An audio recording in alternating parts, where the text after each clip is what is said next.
Leadership is a learned skill. Welcome to episode number 25.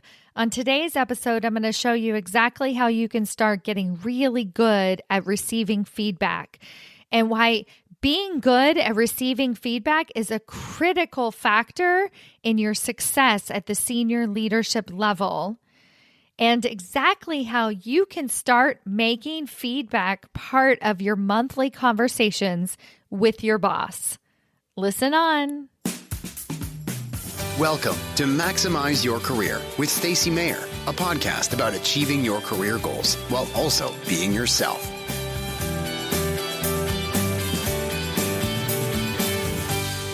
Hello, everyone. Welcome to another episode of Maximize Your Career. I'm your host, Stacy Mayer. Super excited, as always, to be here with you this evening. My kids are snuggled up in their bed. We just got a teeny tiny pool for our backyard today, and I'm hoping that it ends up being the highlight of our summer as we're continuing to shelter in place. And by teeny tiny, I mean it's one of those pools that's not a 3-foot pool and it's not a baby kiddie pool. It's kind of in between. So it seems like it's going to be extra special. We're filling it up with water right now and yelling at the kids not to push on the sides and let all of the water out. So we'll see how this goes. Life with the 3 and 5-year-old in shelter at place. I hope that you are doing well and you're enjoying your month of June so far. June for me is actually a really busy month as a leadership coach. It's a time that people start thinking about the opportunities that they want to create for themselves in the fall. So as you may or may not have heard me say, but I've definitely said it before, is the decisions that you make about your career and the actions that you take right now affect your career 6 months down the line. So if you're somebody who's ever been passed over for promotion, you know exactly what I mean because you have waited too long. So June comes around, it's a good time to both look back at your year and to think, okay, have I accomplished from a professional development standpoint everything that I wanted to accomplish? And what do I need to do right now this summer to set myself up so that I can finally get the recognition and make the impact that I want to be making in the fall. So this is the work that I do with all of my clients. And one of the ways I do that is what I'm going to be sharing with you today. It's called getting feedback. Now, you've heard about the need and the desire to get feedback before, and you probably might be telling yourself that you're pretty good at getting feedback. So if you're somebody who waits until your performance review, that is not being good at getting feedback. If you're somebody that waits for your boss to tell you or to come up to you and ask you what you're interested in, what you hope to accomplish in your career, that is not being good at receiving feedback. If you are somebody who, when your boss does give you feedback, you accept that feedback and then you beat yourself up about it and tell yourself that you're doing all the things wrong and you'll never be successful and you have a bunch of drama about it, that is not being good at getting feedback. So I'm going to tell you what the opposite is, which is how to get good at receiving feedback and also why it is so critical to your success at the senior leadership level. So the first thing that I want to point out is when you get promoted, because that is the truth, you will get promoted into senior leadership. When you get promoted into senior leadership, you're going to need to actually be one of those people that goes out and seeks feedback ahead of time. Because part of your job as an executive is to anticipate challenges. So I'm talking about challenges for your team, for your organization, but you also need to be able to do that for yourself. So all of my coaching is focused around your own professional development, how you can own your own career choices so that you can feel more confident as a leader and actually leading your team. So if we can start to get professional development feedback about ourselves and our performance, then we have the confidence that we need to lead our team through challenging situations at a higher level. So I am actually conducting a bunch of 360s right now in the middle of this crisis. If you stay with me long enough as one of my coaching clients, we move into the next level, which is like a full 360 review where we go out and get feedback from 12 different people, your peers, your boss, your direct reports, your customers. All of these people are put into one really incredible leadership assessment. So this is like the Mac Daddy 360. And if you're a newer client and you're just starting out and you're not used to receiving feedback, it does feel a little bit uncomfortable at first. Then I start out with a miniature version of this, a mini 360. So in today's podcast episode, I'm going to be speaking more about the mini 360 and what are some of the wins that you should expect to receive, both from a formal 360, like one that an actual coach is conducting, and then also how you can use elements of that to actually start soliciting your own feedback in a smaller level. So first of all, let me describe what I do in my little mini 360s, and I'm going to try and quell any of your fears about that process. So basically, as a coach, I'll work with you for several months. And then once I understand what your goals are, we've really worked on some of your challenges. We've had some quick wins. You're having better conversations at work. You're noticing that you're able to delegate more easily. You're feeling more confident in your role. Then I'll interview two of your key stakeholders. So this could be your boss. It could be somebody who knows you very well. Anybody who can speak to both your strengths and areas of improvement. And I have a short private phone conversation. So just me and that person on the phone. And then I put that into a report that I then give back to you. And I give you my input based on our coaching thus far, and then including what they say and in that report. And then we look at, okay, what are we going to tackle for the next 2 or 3 months in our coaching to really make sure that we're hitting all of the key points in the 360. And I would say that about 90% of the clients that I have are super nervous about this process at the beginning. There's very few people that are like, yeah, bring it on. I love feedback. Now, if I meet a C-suite executive, so I do panel discussions every year with senior leaders. And when I talk to them and I talk to them about feedback process, they're like, yes, bring it on.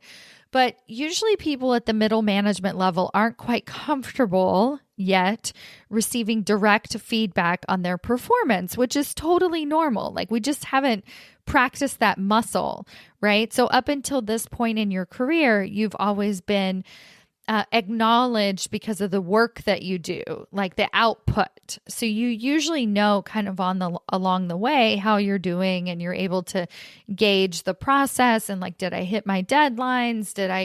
Did I deliver as promised? You know, was my team effective? You know, different things like that. And so you kind of know how you're doing.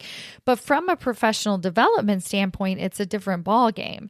And just like I said at the beginning, if you've ever been passed over for a promotion, it's usually because the feedback snuck up on you.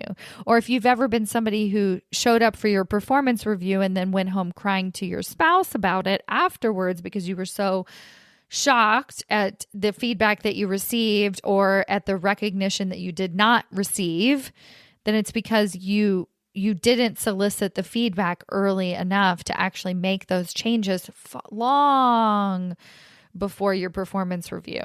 Now, I have a podcast episode that I did probably a few months ago. I'll link to it in the show notes, but just how you should never wait until your performance review to ask for a promotion. So that is a supplemental episode that you can go back and listen to, that I further dive into why you shouldn't do that. But in today's episode, I want to tell you what actually happens in these 360s that I do. So let me give you 3 examples. The first example is with a client that I actually did this stakeholder feedback for her very recently. Now, she's a vice president who actually reports directly into the CEO of her organization. She actually, if you ask me, she should be the COO. But she's not yet. And so luckily she hired a coach, and we've been working on her performance and her leadership so that she can be ready and actually be successful once she makes it into that role. So she has a pretty good, she would describe good relationship with her CEO. And I met with him, and it was super interesting because he loves her. And she never has professional development conversations with him, ever. She always just checks in with him on her tasks. She, if I ask her, what do you want to ask him? She'll say things like, I want to know how I'm doing or what he expects of me. But when it comes to actually asking him that directly, she has a really difficult time doing that. So you might relate to something like that. It's not easy. It's not easy to ask for feedback. It's very vulnerable, and knowing how to do it the right way so that you don't set yourself up is a really big deal. So that's what I'm hoping to accomplish today. But I'm having this conversation with him. Like I said, it's in private, so she's not on the phone, and he's just going on and on about her. And since I am a coach, I'm asking the right questions and actually trying to figure out what it is and why she hasn't been given more responsibility yet. And he starts thinking about it, and he's like, and just in our short conversation, he started to play around with some ideas for some opportunities for her. Just like that. And I went back to her and I gave her the feedback. And I know this doesn't sound like super specific feedback per se, but it's a really nice thing to know that, someone is really thinking about you in that specific way. But here's the big win, is that maybe 3 weeks later, she actually got moved to a different job responsibility, something that she totally wanted that she hadn't even thought of before, that's going to actually get her closer to her long-term goals, simply because she opened the door for a professional development conversation. So it got her boss actually thinking about what would be possible for her. It's so cool. It's so amazing how quickly these shifts can just happen if you're just honest and upfront and create a path forward. Another example of 360 feedback going really great is I interviewed a woman. I interviewed her boss, and he didn't know that she had a coach. And so that's another reason why people are really intimidated by getting a 360, is because they think that having a coach means that you're doing something wrong. But once again, ask any senior leader, ask any executive if having a coach means that you're doing something wrong. And they all have their own leadership coaches. They're owning their career choices. They're committed to making sure that they are the best leader possible for their organization. So hands down, they know the impact that they need to make. And in order to do that, they know they need a leadership coach in order to be able to do that. So not only was her boss thrilled, he was just so thrilled that she had this coach, he started to put the pieces together over the last few months and why she had been showing up differently, and how he had noticed a change in her confidence, and how he had noticed that she was speaking up more in meetings and she was sharing more of her ideas. She was staying out of the weeds. So all of these things he had already started to notice. So he was just thrilled that she had a coach and she was being so proactive about getting this feedback. So this is super common for me to hear from bosses all over the place about how that is part of the process, that they're so proud of this person, and it helps them trust that they'll be able to lead at a higher level because they have that support around them. And so that's a key thing. Other small wins is I'm able to decipher incorrect information by getting this direct feedback. So one of the things that happened for a client is that her boss kept telling her that she wasn't ready for a people leading role. She was a project manager, but he kept saying to her that she wasn't ready for a people leading role, although she knew she was. And it wasn't clear why her boss was continuously blocking her and telling her that she wasn't ready. So when I had a conversation with her boss, it's actually she told me something slightly different. She told me what it was in particular that she was looking for in my client.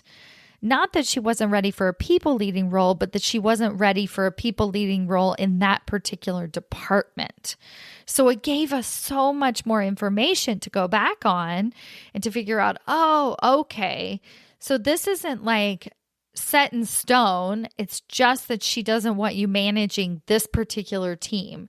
But we can find you other opportunities in other areas that she would be totally willing to sponsor you in. So that's a huge difference than just no.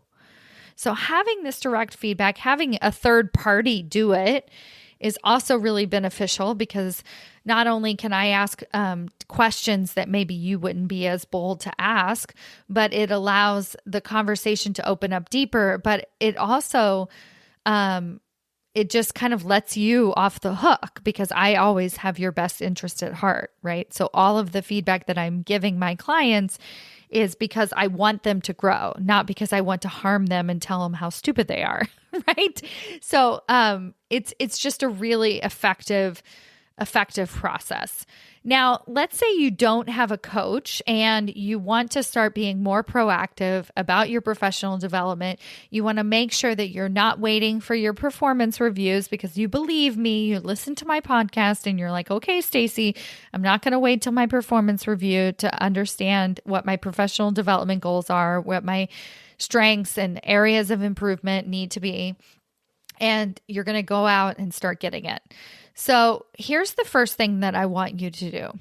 I want you to commit to having monthly one-on-one conversations with your boss that are only about professional development. I'll say that again. I need you to commit to having monthly one-on-one conversations with your boss that are only about professional development. So this is going to force you to have to come up and get super clear on your 90-day professional development plan. It's going to force you to get really clear on your values and your strengths. It's going to force you to get really clear on your wins. It's going to force you to understand what are those areas of improvement, so that you're actually bringing something to the conversation with your boss, and you're not just walking in the door asking her, hey, what do you want me to work on? Like, what do you think I should work on? You're going to come up with better questions to ask your boss, so that you're really using the time well and you're actually making the improvements. Now, what's the first thing that comes to mind? There's so many questions that I'm sure come to mind when you think of doing this on a monthly basis, but one of them is going to be time. Your boss is busy, you are busy, you don't have time for this. So what you're going to be inclined to do is squeeze it in to the back side of a check-in, a regular check-in. And I don't want you to do that. I want you to schedule its own meeting that is strictly for the professional development. Now, your boss as a leader has a responsibility to do this work with you. It is part of their job, and it will be part of your job as a senior leader once you move into executive positions. And if you're already in an executive position, but you don't have this type of relationship with your team, then it's something that you can start, and you can start to learn how to do it. But I want you to realize the importance of this. And it's not something that you tack on to the end of your one-on-one check-ins with your boss. Just do it. Try it out. It's up to you to schedule it. Your boss is not going to schedule it. Your boss may cancel it. Your boss may reschedule it. But that doesn't mean that your boss doesn't like you or doesn't want to do it. It is your responsibility to keep going, to keep trying, and to try again.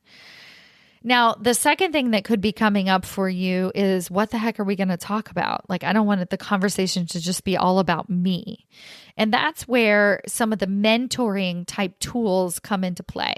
So I have a downloadable PDF that is about asking better questions. I give you 20 better questions that you can ask in these feedback conversations. So if you don't already have that PDF, go to stacymayer.com/questions and download that. That's STACYMAYER.com/questions. Now, it's normal to have mentor type conversations with people. This is not a selfish thing.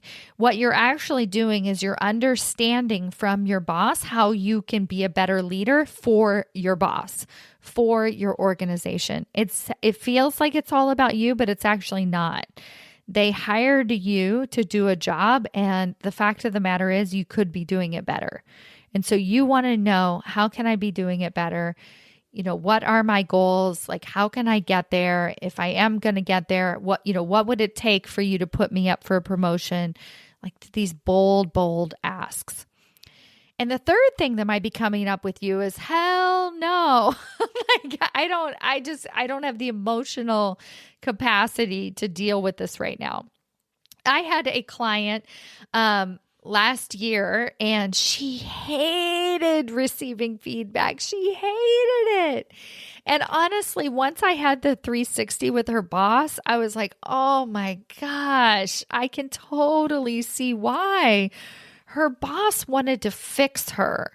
Like, it was like as if my client was a project to fix, and it was tough. Like, I could totally see why she didn't want the feedback, because it's just not fun when somebody is treating you as if they're doing you a favor and telling you what you can do better, but then at the end of the day you don't actually receive any recognition or any type of promotion because of it. But what happened is I coached her through those conversations, and I coached her through her emotions.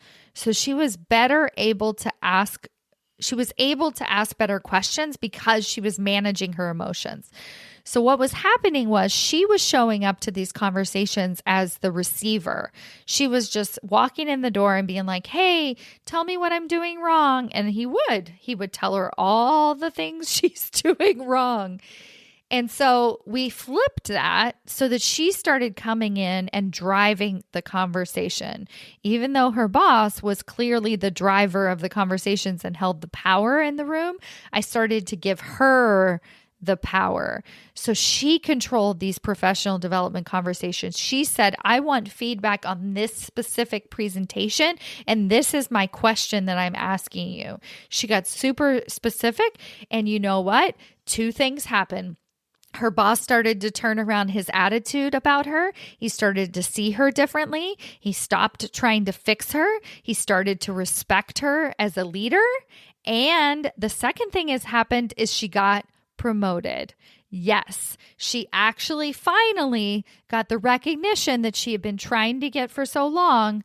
But because she was so emotionally attached and so distraught by the feedback that she was constantly receiving, she wasn't able to show up as the powerful leader that she really was and just go out and get the feedback that she actually needed. So that is my encouragement for you guys today, is to make it a regular habit of going out, getting feedback, receiving feedback, figuring out how to ask better questions, making it a regular thing, get support from the outside. There are so many 360 tools. Generally, you have to hire a coach to be a part of it. If you want to talk to me about doing that as part of your coaching process, I offer free career strategy sessions. You just go to stacymayer.com/apply and see if you're eligible. And I can tell you all about the 360 process, all about the coaching process, and really set you up so that at the end of the summer, you are able to make the impact that you really want to be making at your organization so that you can have that feeling that feels so freaking good when my clients stop getting calls in the middle of the night to fix problems and fix bugs, but start getting calls because their boss just wants to run an idea by them because they actually want to come to them first and brainstorm a problem or brainstorm a situation to come up with a better solution. It feels so good to be needed and to have your voice heard in that way.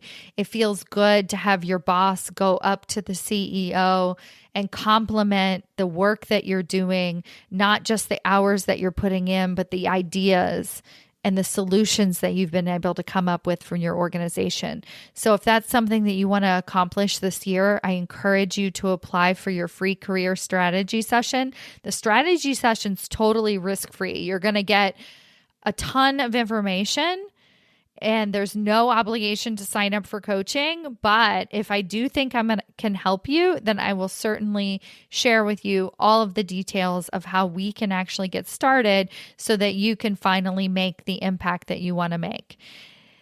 Enjoy the rest of your week, and I'll talk to you soon. Bye.